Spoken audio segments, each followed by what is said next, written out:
Friends, welcome to Kavya kitchen. ಇವತ್ತಿನ special ಕುರಿ mutton ಸಾರು ಯಾವ ರೀತಿ ಮಾಡೋದು ಅಂತ ನೋಡೋಣ. ಈ ರೀತಿ ಬೋಟಿ ಸಾರು ಮಾಡಿದ್ದೀರಾ ಅಂತಂದರೆ ಖಂಡಿತ ತಿಂದೇ ಇರೋರು ಕೂಡ ತಿಂತಾರೆ, ಅಷ್ಟೊಂದು ರುಚಿಯಾಗಿರುತ್ತೆ. ಸೊ ಅದಕ್ಕೆ ನಾನು ನಾರ್ಮಲ್ ಆಗಿ ಮನೇಲಿ ಮಾಡೋ ಹಾಗೇನೆ ತೋರಿಸ್ಕೊಡ್ತಿದ್ದೀನಿ.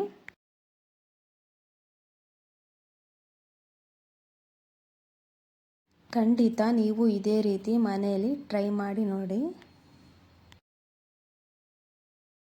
ವಿಡಿಯೋನ ನೋಡ್ತಾ ಇರ್ತೀರಾ, ಆದರೆ ಇನ್ನೂ ಸಬ್ಸ್ಕ್ರೈಬ್ ಆಗಿರೋದಿಲ್ಲ. ಅದಕ್ಕಾಗಿ ಪ್ಲೀಸ್ ಸಬ್ಸ್ಕ್ರೈಬ್ ಮಾಡಿಕೊಳ್ಳ್ರಿ. ಒಂದು ಪಾತ್ರೆಯಲ್ಲಿ ಎಣ್ಣೆ ಹಾಕಿ ಬಿಸಿ ಮಾಡ್ತಾಯಿದ್ದೀನಿ. ಅದು ಬಿಸಿ ಆದಮೇಲೆ ಒಂದು ಇಡೀ ಕುದಿನ ಚೆನ್ನಾಗಿ ಬಿಸಿನೀರಲ್ಲಿ ತೊಳ್ಕೊಂಡು ಹಾಕ್ತಾಯಿದ್ದೀನಿ.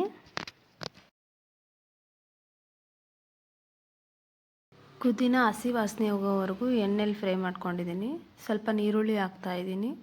ಸ್ವಲ್ಪ ನೀರುಳ್ಳಿ ಹಾಕ್ಬಿಟ್ಟು ಚೆನ್ನಾಗೆಲ್ಲ ಮಿಕ್ಸ್ ಮಾಡ್ಕೊಳ್ರಿ.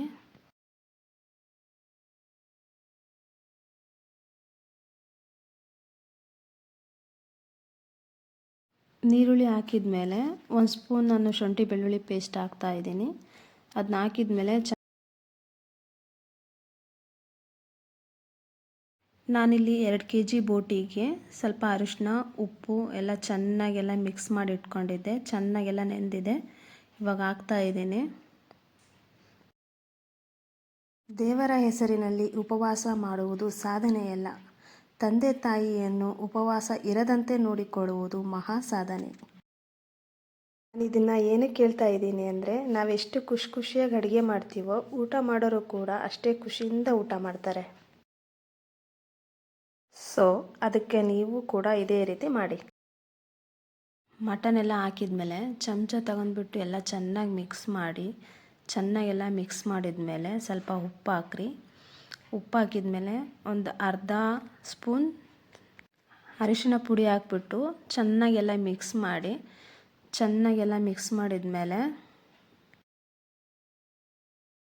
ಒಂದು ಸ್ವಲ್ಪ ಕೊತ್ತಂಬರಿ ಸೊಪ್ಪು ಹಾಕ್ತಾಯಿದ್ದೀನಿ.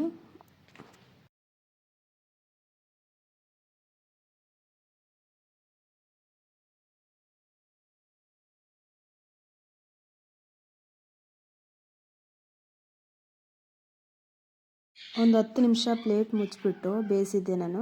ಬೇಯಿಸಿದ ಮೇಲೆ ಈ ಥರ ಬೆಂದಿದೆ ನೋಡಿ. ಸ್ಮೆಲ್ಲಂತೂ ತುಂಬ ಚೆನ್ನಾಗಿ ಬರ್ತೈತೆ.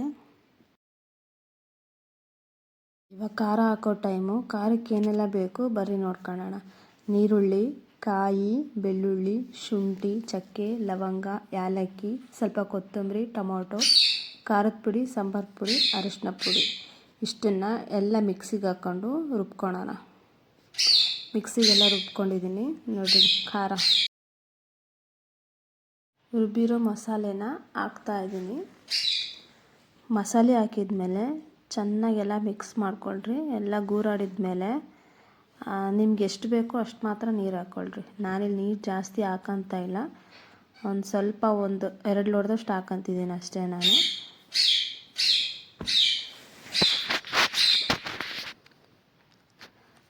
ನೀರು ಹಾಕಿದ್ಮೇಲೆ ಎಲ್ಲ ಮಿಕ್ಸ್ ಮಾಡಿಕೊಂಡು ಸ್ವಲ್ಪ ಲಾಸ್ಟಲ್ಲಿ ಸ್ವಲ್ಪ ಉಪ್ಪು ಹಾಕ್ಕೊಬಿಟ್ಟು, ಉಪ್ಪು ಹಾಕ್ಕೊಂಡ್ಮೇಲೆ ಮತ್ತೆ ಗೂರು ಹಾಕ್ಕೊಂಡು ಪ್ಲೇಟ್ನ ಮುಚ್ಚಿಬಿಡ್ರಿ. ಇವಾಗ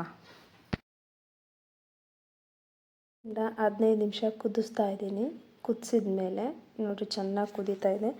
ಸೈಡಲ್ಲೆಲ್ಲ ಎಣ್ಣೆ ಬಿಟ್ಟಿದೆ ಅಂದರೆ ಸಾಂಬಾರು ರೆಡಿ ಇದೆ ಅಂತ. ಇನ್ನಷ್ಟು ವಿಡಿಯೋಗಳಿಗಾಗಿ ನನ್ನ ಚಾನಲ್ ಸಬ್ಸ್ಕ್ರೈಬ್ ಮಾಡಿ, ಸಪೋರ್ಟ್ ಮಾಡಿ.